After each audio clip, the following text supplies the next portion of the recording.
themes are relevant for, you know, our time, our everyday life? Wow, we will get these questions when I've just woken up 5 minutes ago.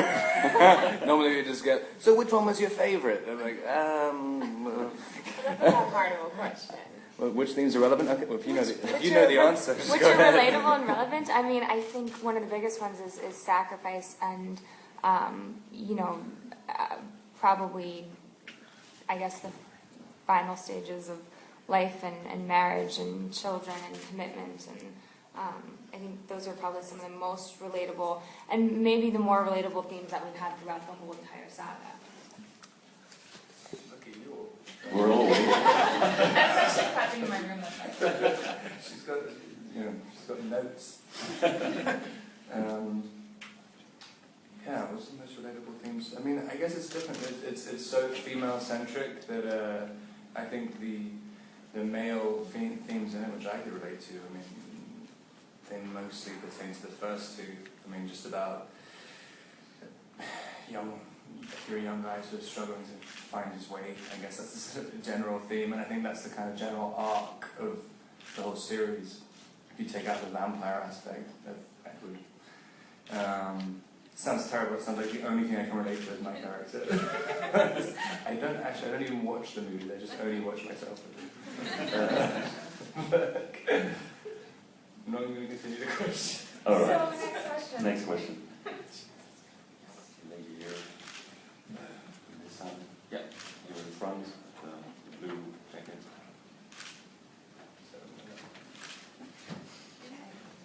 Hello.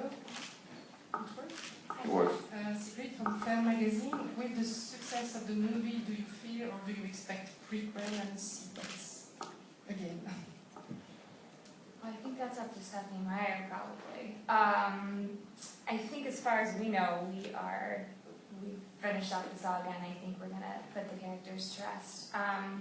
But, you know, never say never, and you never know, and I think it's kind of, if Stephanie wants to continue on writing and going off in different characters, you know, that's certainly her prerogative. But as far as I know, I think that I'm unfortunately finished with Alice Cullen. I think Breaking Dawn sort of ties everything up in such a balanced way. I'd be really curious if she wrote another one, what she could possibly do. Also, even the titles. I mean, you know, it's kind of it's one time period, I guess. Yeah. And Breaking Dawn, you'd be like, the next Breaking Dawn, Breaking Dawn again. All right. Next question on this side. You're in front. Yeah. Probably the slides. We'll just wait for the microphone.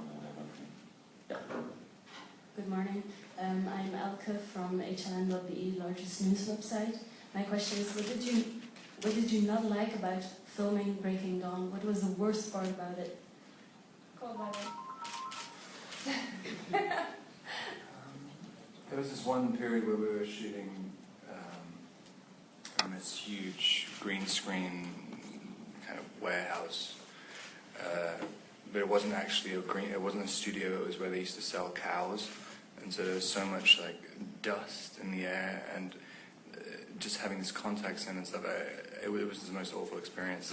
Oh, the one with the fake snow? Yeah, and they had this sort of fake snow for 2 months, doing the same scene. But it got to the point where you were just going completely insane. All you could think about, all you could think about was Greene every single day. No one knew what was going on. Like, no one even knew what movie we were shooting. Day or night? And also because we're in Louisiana and there's fake snow everywhere, it's extremely confusing. Yeah, and the unfortunate part about that is at least we're inside, and you would think that it would be easier, but it wasn't. Yeah, I think the actual act of shooting the film was fun for us, but the weather for me was a little trying because it was freezing outside and it was raining, and we're supposed to be vampires, and so we don't necessarily get cold or wear appropriate clothing for that weather. So that coupled with the night shoots and having to shoot, from 7 p.m. to 7 a.m. was a little difficult. Right. Next question. Go over to the other side. Person with the cell phone. Yes. I'm curious. Did you expect this enormous hype of Twilight when you were making the first movie? And the second part of the question, has your preparation been changed? So I think it's easier now to act in the Twilight movies than in the first one. So has your preparation been changed? I know, I could probably say for you as well, I think for everybody, there was no hype at all. I mean, we were all around the same age in the cast on the first one, and we'd drive to set in a little minivan. I mean, it was kind of like, you know, it was just a relatively low budget movie. I mean, no one knew what was going to happen. But I think the first time people saw it, it was so different to everything else, the first one, that it was either going to completely disappear without a trace, or it had to be huge. Because I don't think it could ever have been a sort of middling success. My preparation, I think, I don't know. I mean, the first one was my first American movie, and I was terrified on the first one, and so I kind of, I think I gave myself like 3 months prep time. I was just sitting in Portland, in Oregon, by myself, just, I don't know, trying to figure out how to act. But I guess I wasn't so nervous on the other one, so I kind of, I guess I had about a month. We just did normal rehearsals and things.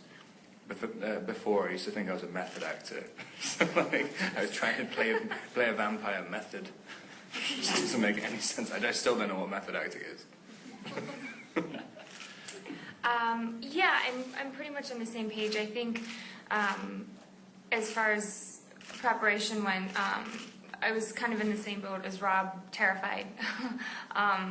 And, you know, we didn't really know what to expect, and being a vampire isn't something you can necessarily instantly relate to, so it is something that you really do have to put time and effort in to try and create these characters and make them real. That coupled with the fact that they were a pre-existing character, and there was already, I think, maybe a little pressure to make sure that we kind of portrayed them accurately from the book series, was something that kind of freaked me out a bit. And so during the first one, there was a lot of panic, and then as the saga went on, I think, you know, we saw that the fans really embraced us and embraced our characters that we had created, and everything got a little easier, and it became more about just kind of adding layers onto a character that we kind of set up and had a foundation for, rather than having to do all of the work again for every single film. Yeah, in the beginning, I don't think any of us really quite knew what to expect, and definitely didn't expect it to turn into what it has, because I think that would have been kind of foolish of us to expect it to become something like this. And then slowly over time, we kind of started seeing that the film was getting a lot of attention, and I think we had high hopes, but I don't think we could have ever expected something like this to happen. Reading a teleprompter. It's really strange. I feel like a 3-year-old. I'm just letting you answer all the questions first so I can go over them in my head before. All right. Next question. Lady. Yeah, that's over there. She's standing up, right? Hi, I'm Elke from the newspaper Het Laatste Nieuws. I was wondering, the vampire Edward Cullen is a very serious guy. How much Edward Cullen is there in Robert Pattinson? Because you seem to me a bit like a Joker. You seem like a joke to me.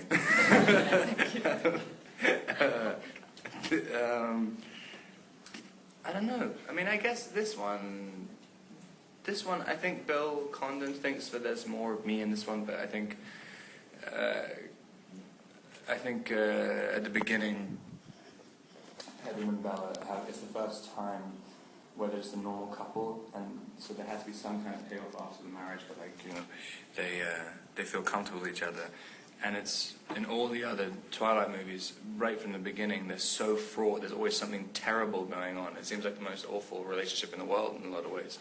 But and so yeah, not a lot of Edwards seem to be light.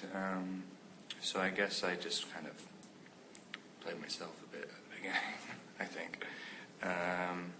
But I don't know if there is too much. I mean, I guess he overthinks stuff, and that's kind of, I think that's a crossover point. But there's not too much. Yeah. All right. Next question. Go to the other side. The gentleman. Yeah, with the checked shirt. Yep. Good morning, Dennis van Dissel for Belgacom TV. I was just wondering, all of the previous movies have had different directors, and now again, Bill Condon for the home stretch, so to speak. Can you maybe talk a little bit about what is new about the experience of working on this movie with another director again, and maybe how that changes the tone of it? I think with each installment, Summer did a really great job at choosing directors that kind of catered to the theme of each book, because with each installment, I think there's very different themes that we had to deal with, and it's, I think, been a really great thing for me and a great experience, just because I learned very quickly that every director is kind of an artist in itself, and they work very differently and kind of bring something different to the table. And so I personally learned a lot, and I think we were lucky enough to have people come on that were very respectful of the characters that we had already created, but they also came in with ideas of their own, and we kind of formed this collaboration. And at least for myself, it helped a lot, kind of rounding out the character of Alice and you know, making her very multidimensional. Yeah, I think Bill, I think for this story as well, he's an incredibly sensitive man, and I think this story really had to have someone who was very careful and dealing with certain issues which could be like very controversial afterwards if you did something strange with them. But it was funny because I mainly saw it the way he worked with Kristen, because it's Bella's story, the whole series, and the last one was much more objective in tone. It was, you didn't really see that it was from Bella's head. And Kristen and Bill really, really worked to make it Bella's story again. And he invested so much in her. I mean, their relationship was crazy. I mean, they kind of, they were passionately and they were extremely passionate about it. And it was really nice to watch them, especially because it's in so many ways it's difficult for a guy to understand a lot of the emotions about it's so specifically a young woman's journey, and Bill was really trying to become a young woman. That's the only way I can think of putting that.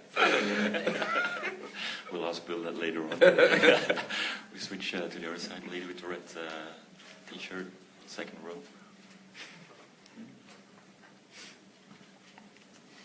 Thanks. My name is Annemieke. I'm from 7 Days. It's a magazine for teenagers. You just said that it's hard for you to understand all the emotions of women, and that maybe because of the film, you learned it a bit better. In what way did this movie help you to understand the complexity of emotions of women and love a bit more? I mean, I don't know if it's like too general a story. I think Bella's a very, very specific character. I think the fact that so many people connect to the books, to a story that in a lot of ways I'll look at Bella's decisions in the books and I'm like, what are you doing? This doesn't make any sense at all. But so many people can relate to it. So I'm like, well, there's obviously a lot of credence in seemingly mad decisions. That's crazy. I'm basically saying that, I learned that a lot of women are crazy. That's a terrible answer. I don't know. I don't think it really helped me understand women at all. I think you're better off, if you're trying to understand women, I mean, you should probably, I don't know, just give up.